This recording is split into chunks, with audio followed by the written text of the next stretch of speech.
James chapter 1 verse 9 introduces a shift in focus from internal spiritual states to external conditions and their spiritual implications.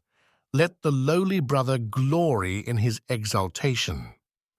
This verse brings to light a profound principle in spiritual life, emphasizing a transformative perspective on social and economic status through the lens of faith.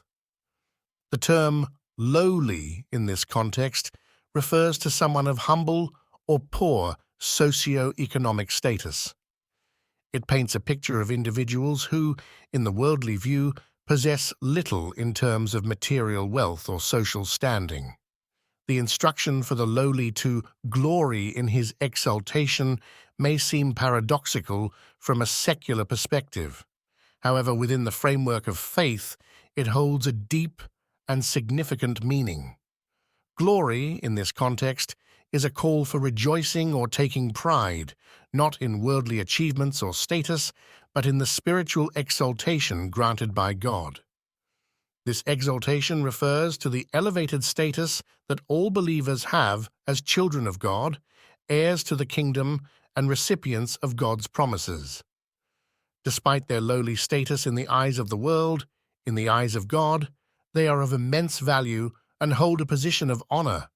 This reversal of values is a recurring theme in the Scriptures, where God's kingdom often turns worldly wisdom on its head, elevating the humble and humbling the proud.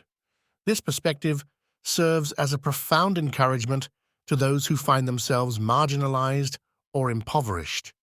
It asserts that their value and their worth are not determined by their material possessions or their social standing, but by their relationship with God. By finding joy in their spiritual exaltation, they can experience a sense of dignity and purpose that transcends their earthly circumstances.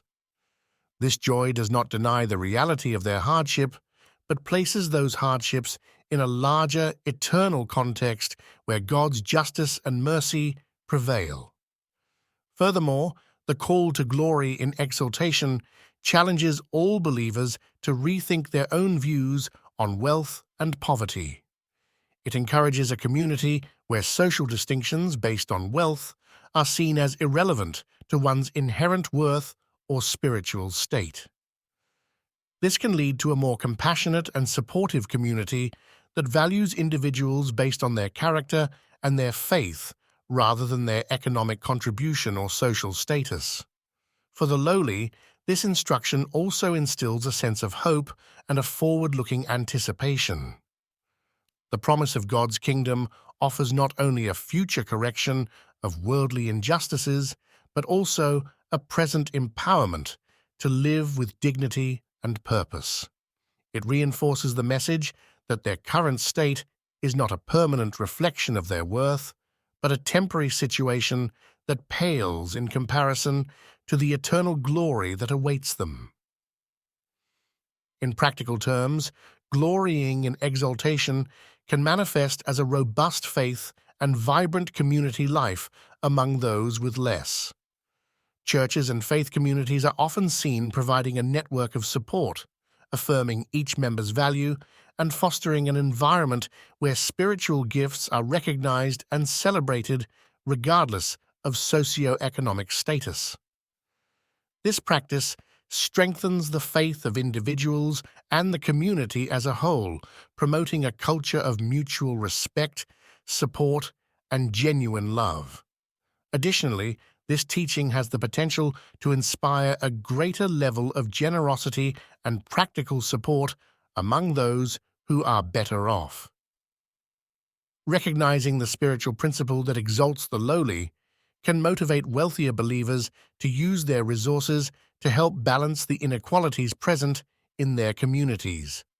This is not merely charity, but a kingdom-oriented redistribution that acknowledges the God-given dignity and worth of every person.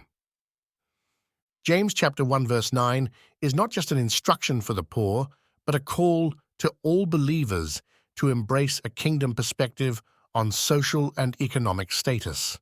It invites a celebration of God's upside-down kingdom, where the last shall be first and the first last. By emphasizing that true exaltation comes from God and transcends worldly measures, it offers both comfort to the afflicted and a challenge to the comfortable, fostering a faith community that truly reflects the values of its founder. Through this, believers are not only encouraged to endure their earthly trials with grace, but also to actively participate in creating a community that mirrors the inclusive, justice-oriented nature of God's kingdom.